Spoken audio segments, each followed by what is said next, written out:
Olá, Mari, tudo bem? Oi, Luz. Boa noite. Joia. Obrigada. Obrigada pelo seu tempo para responder algumas perguntas de nossos clientes. Obrigada a você. Então, Mari, eu gostaria que você inicialmente explicasse um pouco do seu background, quem é esse banco, quanto tempo você já está trabalhando com financiamento. Explica pra gente, por favor. Joia.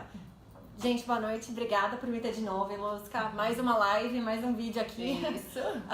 Bom, eu sou mortgage broker, que é, na verdade, eu sou uma agente de financiamento. Eu tô na área, na verdade, de real estate, né? De imóveis já há 6 anos, né? Na área de financiamento eu tô há 3 anos, quase 4 já. E o CMG Financial é uma mortgage company, é uma companhia de financiamentos aqui dos Estados Unidos, ela é americana. Então ela é um banco? Não, é uma mortgage company, é de financiamentos, tá? Okay. Ela só faz financiamento de casa, não tem conta corrente, conta de investimento, nada. Ok. Mas ele é um CMG Financial, é da Califórnia. Então a gente tem vários escritórios espalhados pelos Estados Unidos inteiros. O volume tá legal, pessoal? Tá legal? Vocês escutam? Se tiver alguma coisa, reclama, né? Pessoal, se o volume não estiver legal, avisa, por favor. Então tá, então é da Califórnia, mas atua aqui também no mercado da Flórida. Na Flórida, de vários estados, na verdade, dos Estados Unidos. Ok. Então é uma companhia bem grande. E o seu foco é aqui, na região central de Orlando? Meu foco é, na verdade, eu sou licenciada pela Flórida. Certo. Eu posso atuar em outros estados também, mas minha licença é aqui na Flórida. E a minha especialidade, na verdade, é com estrangeiros. América Latina, brasileiro. Certo. Que é diferente de um financiamento para o residente. Completamente diferente. Certo. Completamente diferente. Nós vamos falar de tudo, tá, pessoal? Vamos falar das diferenças e principalmente dos requerimentos para o financiamento para brasileiros, que é o nosso foco hoje. Esse vídeo é para você, estrangeiro brasileiro, que queira financiar uma casa aqui em Orlando. Pode ser casa de férias ou casa para você residir. Vamos falar tudo do que é preciso, tudo do processo, desde o princípio até a entrega das chaves. Então, começando, Mari, eu tenho uma lista aqui de perguntas. Se vocês tiverem perguntas também, por favor, façam. Nós vamos tentar enxergar. A gente está um pouco longe aqui da câmera, mas por favor, podem fazer. Então, Mari, qual o primeiro passo? Quero comprar uma casa em Orlando. Eu decidi comprar uma casa em Orlando, estou procurando na internet. Qual o primeiro passo? O que é que eu devo fazer? Ok, o primeiro passo é, na verdade, contactar a sua corretora, Ilustra, e ela vai te colocar em contato comigo pra gente fazer uma pré-qualificação. Pra basicamente ver, olha, o João da Silva, ele qualifica pra uma casa de até 300 mil, tá ok, vai lá, busca a casa. Tá, então basicamente a gente vai te qualificar. Então esse é o primeiro passo. Quando vocês estão interessados em comprar casa, falam comigo, claro, o primeiro contato seria eu, corretora, e eu vou indicar a Mari. Porque nós precisamos ter uma ideia de quanto você pode, não só pode, mas quanto você quer investir, não é? De acordo com a prestação mensal. Então a Mari já vai poder lhe dar uma ideia, uma faixa de preço. Você pode adquirir um imóvel até 350 mil e sua prestação vai ficar mais ou menos de X a Y. Então com esse valor nós vamos atrás do imóvel. Então o primeiro passo é muito importante, mesmo você ainda estando no Brasil, se pré-qualificar. Tá? Não é aprovação final, é pré-aprovação. E na verdade é pra você ter uma ideia de quanto vai ficar o seu financiamento, quais são as formas, até se você quiser comprar daqui a um ano, é uma boa pra você já ir se programando mais ou menos. Até pra focar quando você estiver olhando na internet, né, e sonhando com aquela casa maravilhosa, você vai ter uma ideia de valores. Exatamente. E quais são os requerimentos para pré-aprovação? Ok. Primeiro passo. A pré-qualificação, essa que a gente faz bem antes, enquanto o cliente ainda não tem um imóvel, é um formulário, basicamente. Então, a gente vai precisar das informações de renda do cliente, o que você tem de bens aí no Brasil.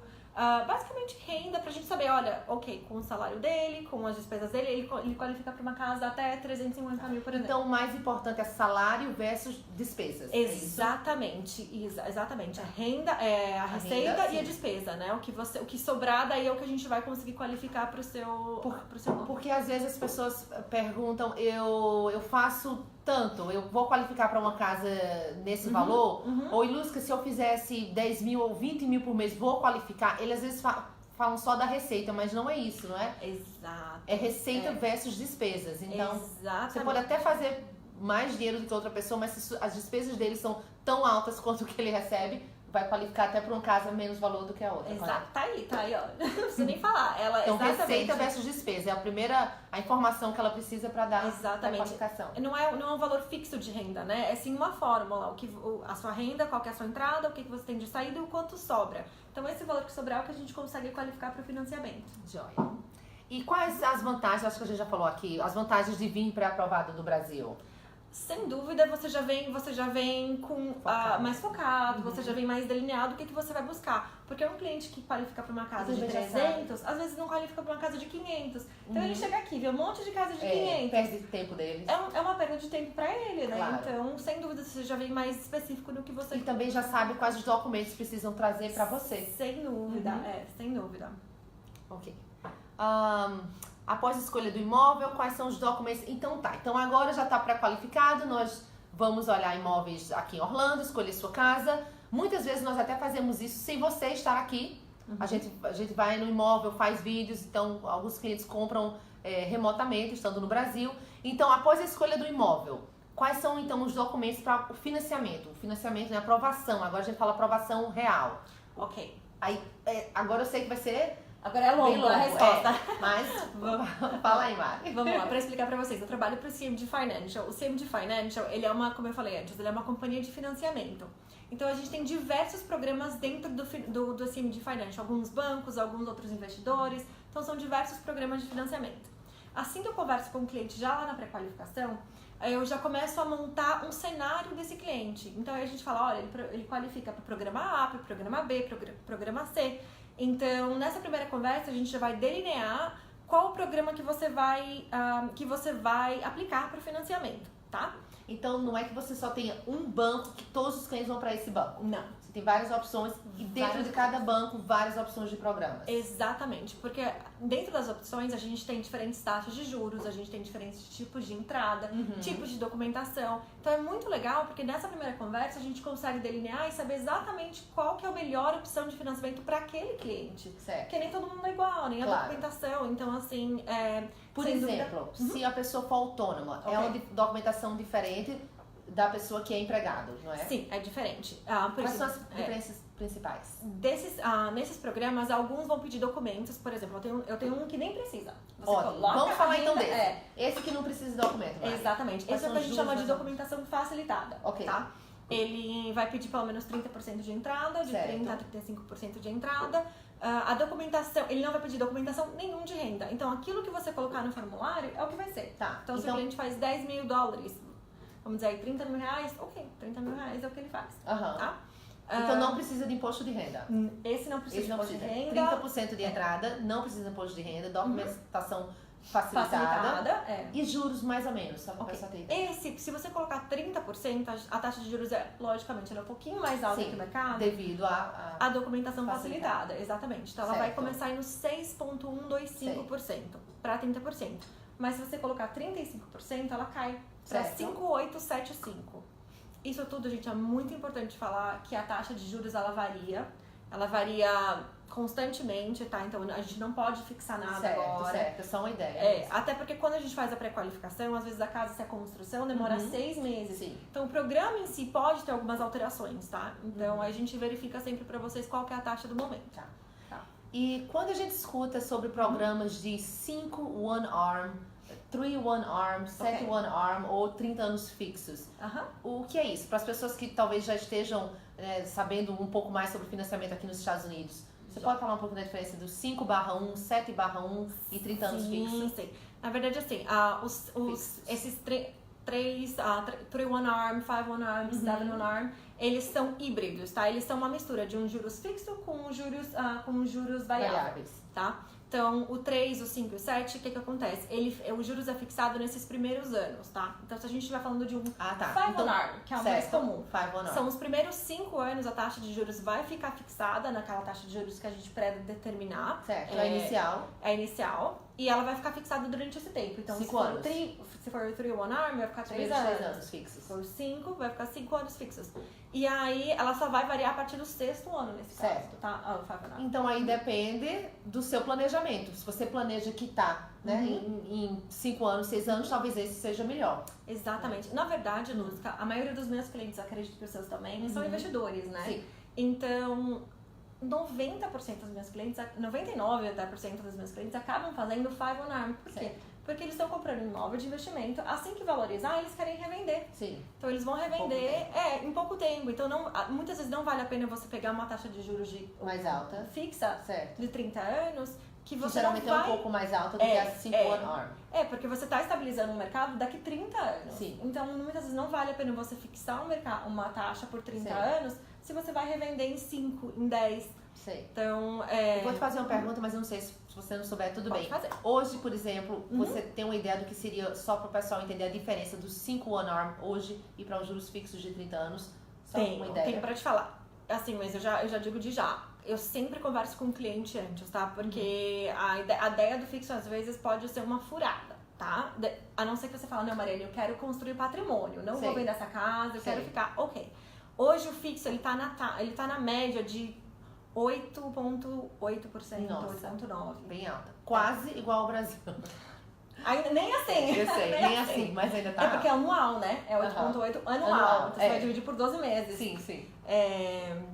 E a 5-one ARM a gente acabou de falar, que foi o exemplo que eu dei. Então, 5,875. E esse é por facilitado. Exatamente. Então, se você tem a documentação toda certinha, se você consegue comprovar pelo imposto de renda, cai até um pouco os juros, não é? Na verdade, nem precisa de imposto de renda. O segundo programa, que é um dos meus preferidos também, se você tem a documentação para comprovar, no caso de você tinha me perguntado de funcionário, né? Sim. Funcionário é uma carta da companhia. Certo. Então, basicamente dizendo que ele trabalha na companhia por pelo menos 2 anos, o salário dele, o quanto ele recebe de comissão, dividendo, o que seja. E carta de idoneidade de banco, você ainda precisa ir diferente do banco? Mas essa é até uma parte simples. Tá. E se for autônomo, no caso, a gente vai pedir uma carta do contador. Certo. E o DRE, que é aquele distribuição de resultado do exercício. Certo. Então, isso se a gente for com a documentação completa, que a gente chama. Que ainda assim é muito simples, não precisa de imposto de renda. Maravilha. Então, o que o contador colocar na carta, o DRE, é aí que a gente vai basear a renda do cliente. Tá. E só nesse financiamento a taxa de juros já cai legal. Pra quanto, mais ou menos? Para 30% de entrada, a taxa hoje, ela tá 5,575. Joia. Então, até com essa taxa que mais tarde a gente vai falar um pouco sobre um cenário que nós fizemos aqui. Vamos okay. sim. Então tá, então acho que a gente já respondeu aqui a outra pergunta que eu tinha, que era se ela trabalhava apenas com um banco ou com vários bancos. E ela já disse que são vários bancos. Então, você falando com uma pessoa só, você tem a possibilidade de ter vários programas. Se não encaixar em um, ela encaixa em algum outro. Exatamente. Ok.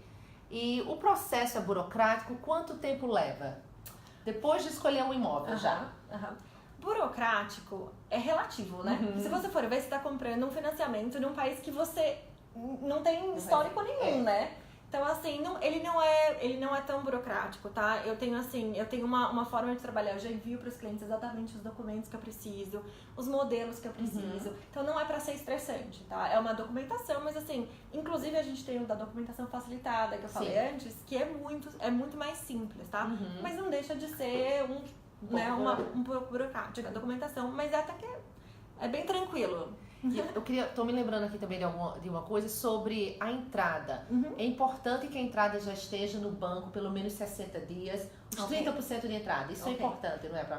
Isso na verdade é uma das dicas que eu dou logo que a gente começa o processo, que facilita muito, que assim, elimina, vamos dizer, muita dor de cabeça. 80% da burocracia que as pessoas falam. Elimina aí. Então, assim, se você se programar... É o lastro da entrada. É o lastro do depósito, exatamente. O banco sempre vai te pedir, tá? A companhia que você estiver fazendo sempre vai pedir 60 dias antes de histórico. Então, vamos dizer, agora a gente tá em julho, eles vão pedir o mês de junho inteiro e o mês de maio inteiro. Se o seu dinheiro tá ali paradinho na conta, ok, ótimo, não vai precisar de nada. Se teve depósito, aí você vai ter que explicar de onde veio o depósito. Que então também não é um bicho de 7 cabeças, né? Mas é mais papelada, mais documentação. Exatamente, se a gente puder evitar. Se puder evitar. Então, se souber que já vai comprar um imóvel, para de mexer um pouco até naquela conta, se puder, não é? Para evitar tanta documentação. Exatamente, isso já facilita bastante o processo. E, Mário, vamos supor que a pessoa vendeu um imóvel, então o dinheiro vai entrar daqui ao mês que vem, da venda de um imóvel. Então, precisa esperar ainda 60 dias para fechar? Não, os depósitos que a gente vai precisar a gente precisa de lastro. Então, você vendeu um imóvel. É só pegar um imóvel, a gente vai traduzir a escritura da casa, o contrato de venda, e o valor tem que bater, né? Então, se a casa foi vendida por 600 mil reais, e entrou na conta 600 mil reais, tá ok, tá simplificado, não precisa estar ali parado o dinheiro necessariamente. Certo. Desde que ele tenha uma origem, né? Certo. Que a gente consiga... Então, em relação também ainda à entrada, o banco exige que o dinheiro seja enviado como? Qual é a legalidade dessa transação? Porque às vezes as pessoas pensam que trazer o dinheiro aqui para os Estados Unidos, né, colocar direto numa conta aqui, seja mais interessante, mas não, né? O dinheiro tem que ter lastro, tá? Esse é o ponto. Os últimos 60 dias ele tem que ter lastro. Tá. Então, se você trouxe por via... Você trouxe devagar por familiares, que tenha 60 dias aqui. Que tenha 60 dias aqui. Ele conta. tem que estar aqui 60 dias. Então, se você trouxe via transferência direto da tua conta bancária pra cá, ou se você depositou aqui e esperou passar os 60 dias, ele tem que estar na conta. Exatamente. Tá. E se a pessoa ainda não tem conta nos Estados Unidos, o dinheiro da entrada tá na conta dele no Brasil, tem problema, tem que ter uma conta nos Estados Unidos para mandar essa entrada, ou pode mostrar no Brasil? Ok, não tem que ter. Pra entrada não tem que ter, tá? Tá. Como a gente falou no começo, eu tenho algum tipo de financiamento. Certo. Cada um tem seus requerimentos, a sua documentação necessária. Então eu tenho banco que você não precisa ter conta aqui em nenhuma parte do processo, tá? Certo. Mas eu aconselho normalmente a ter uma conta aqui pra você ir mandando aos poucos, pra não depender da cotação do Brasil. Então, Certo. abaixou a cotação, já manda o dinheiro aqui pros Estados Unidos. Então, eu aconselho, mas não é obrigatório pra todos os programas. Certo. E no nome de quantas pessoas você pode financiar? Por exemplo, marido e mulher, mas se tem um amigo, se tem a mãe também, querem colocar o nome de 3 pessoas no financiamento, isso pode? O que é que você faz mais? O que é mais comum? Ok, vamos lá. Ou 3 amigos. Essa é uma ótima pergunta. Esquece na verdade, até talvez marido e mulher, mas 3 amigos, 3 Ok. investidores amigos. Como sem financiamento? Fala. Cada programa, novamente, tem seus requerimentos. Então, eu tenho programas que aceitam até 3, tem programas que aceitam até 2 pessoas que não sejam relacionadas, tá? Isso, ok. De qualquer forma, eu Então pode ser normalmente... feito, a resposta é Pode. Eu normalmente não aconselho pelo seguinte, quanto mais pessoas a gente adiciona no financiamento, mais documentação. Então, cada um que tiver, vamos supor, você deu o exemplo de 3 amigos. Sim. Os 3 vão ter que apresentar documentação de renda, documentação de banco, Sei. extrato bancário. A gente vai contar as rendas de todo mundo, mas vai contar as dívidas de todo mundo. Sei. Então, às vezes, você tem uma pessoa que tem uma renda muito legal, mas o outro tem uma dívida muito grande também. Então, a média disso é que vai qualificar vocês. Então, na verdade, até entre esposo e marido e mulher, eu tenho assim... Às vezes faz só com um. Exatamente, a minha recomendação é fazer o financiamento só no nome de um, daquele que E tem a mais escritura, renda. E a no nome dos escritura dois. coloca no nome dos dois. Sei. Então poderia ser feito financiamento no nome de um amigo e a escritura no nome de 3 amigos? Amigos não. Amigos Eles têm, não, tem que ser, escritura não. Isso só Só marido e funciona mulher. para marido e mulher. Tá. Então se forem amigos, realmente tem que ser financiado. Tem Se que for- estar no financiamento, exato. Ok. Era essa a minha dúvida. Obrigada. Imagina. Outra dúvida de sempre é a pessoa jurídica. Ok. As pessoas querem, às vezes, comprar para proteger o seu patrimônio aqui, colocar na PJ, e, especialmente porque a maioria dos nossos clientes são investidores que compram casas de férias, então eles ficam com medo que aconteça alguma coisa, que alguém caia nessas casas, né, de férias que vão estar sempre alugadas. Então as pessoas querem botar na PJ. Ok. E às vezes tem financiamento. Então, como é a questão do financiamento, se a escritura do imóvel o investidor quer que coloque no PJ. Ok, vamos lá. Você Novamente, tem- eu tenho alguns tipos de programa, tá? Então é possível. É possível. Eu tenho, na verdade, hoje eu tenho um deles que permite fazer numa LLC, LLC. fechar no nome da LLC, né, que é a Certo. PJ aqui nos Estados Unidos. Mas normalmente eu aconselho a fazer na pessoa física, porque você abre o seu leque de possibilidades. Então esses 2 programas que eu citei aqui, eles não aceitam, por exemplo, fechar na pessoa jurídica. Então o que você pode fazer é fazer sempre o financiamento na pessoa física, e fecha na pessoa física, e depois você pode fazer um quit claim deed, Sei. que é uma transferência. E aí você transfere para a pessoa jurídica. Tá, só a escritura Então, no só caso. a escritura no caso. financiamento Logicamente isso continua tem um na pessoa custo, né? Mas aí ele Aham. vai buscar um contador, É. ou alguma pessoa responsável. Mas esse custo até é pequeno. Não é nada assim. É o mas custo do quit claim deed. e eu aconselho você, e eu até te falo que seria melhor você fechar na pessoa física para depois transferir, porque a sua taxa de juros vai ser menor. Sim, Nesses programas que eu tenho, né? Então, certo. Mas se quiser, se realmente a pessoa Sim. quiser, tem como. tem Tá. opção. Tá. E o valor mínimo para o financiamento? Um imóvel de, por exemplo, um imóvel de $100 mil, $70 mil, um apartamento, pode financiar? O valor mínimo de financiamento hoje que eu tenho é $100 mil. do valor financiado. Exatamente. Então, coloca o imóvel a pelo menos 139, 140, vamos dizer, porque você tem que colocar 30% de entrada. E sobrar ainda 100 mil para financiar. Exatamente. Ok. Então, pronto, pessoal. O valor mínimo financiado é pelo menos uns 140 mil dólares. O financiado é 100 mil dólares, né? O valor do imóvel. Sim, o valor do imóvel, desculpa, 140 mil dólares. E em relação ao apartamento, townhome ou casas, você também financia, eu sei que ela financia, claro, casas e townhomes. E apartamentos? Também. Dá pra financiar apartamento? Dá pra financiar apartamento. O único, porém, de apartamento, que é o que a gente chama de condo, é que ao invés de ter só a pré-qualificação do cliente, a gente tem que fazer a pré-qualificação do condo também. Do imóvel, do apartamento, né? Do condomínio, no caso. Então, da mesma forma que a gente mandou um formulário para o cliente preencher, pra gente saber as informações dele, a gente vai fazer com o condomínio. Então, eles vão enviar. Então, muitas vezes, o cliente até qualifica, mas o condomínio em si não qualificou. Que, na realidade, pessoal, é a maioria das vezes.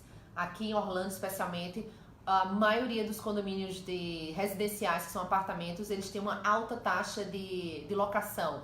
Então, isso, às vezes, o banco não quer ver isso, não gosta disso, porque eles entendem que tem muitos investidores. Exato. Investidores tendo, né, como a sua segunda casa e terceira casa, e o banco aumenta o risco, né? Muito risco. Então, tem a taxa de investidores, também tem o número de inadimplência. Então, isso tudo influencia na parte do condo, do apartamento, né? Na single family e na townhome. Eu acho, eu tô pensando aqui, que os apartamentos na área de Downtown Orlando, a gente consiga, né? Porque são mais moradores. Sim, não. É mais é mais realmente a área de férias, as áreas que já estão um pouquinho mais faturadas, né? Saturadas. Então tá, você já explicou o 3-1 arm, 5-1 arm.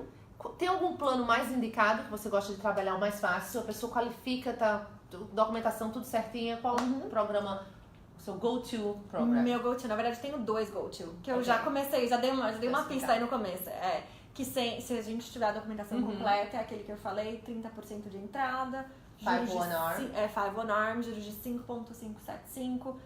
E a documentação é relativamente simples até para uma documentação completa. Então, a carta do contador, a carta do ADRE, uma carta do banco e o extrato bancário. É basicamente os 2 meses de extrato bancário. Os 2 meses de extrato bancário, Então, se a gente tiver a documentação completa, esse com certeza é meu favorito. E se não tiver... 5-1 arm com 5.575% de juros ao ano. Isso, 30% de entrada se for uma second home. Se for investment home, aí a gente tem que ir pra 35% de entrada, tá? Tá. Tu queres explicar um pouquinho essa diferença? Claro! Second home ou investment home? A second home, na verdade, o que determina mais em si é se você não tem outro imóvel aqui nos Estados Unidos. Se você já tem um imóvel aqui nos Estados Unidos, obrigatoriamente a segunda casa que você vai comprar é um investimento, tá? Então, se você já tem, provavelmente essa nova vai ser um investimento. Tá. O segundo fator que aplica é se você falar, olha, não, essa casa eu tô comprando só para investimento. Não vou usar nunca ela, não vou vir nem uma vez por ano. Aí ela é um investimento também. Tá. Exato. Então você pode chamar de second home, que eu tô entendendo que tem um pouco mais de facilidade, talvez, se for a sua primeira casa aqui nos Estados Unidos.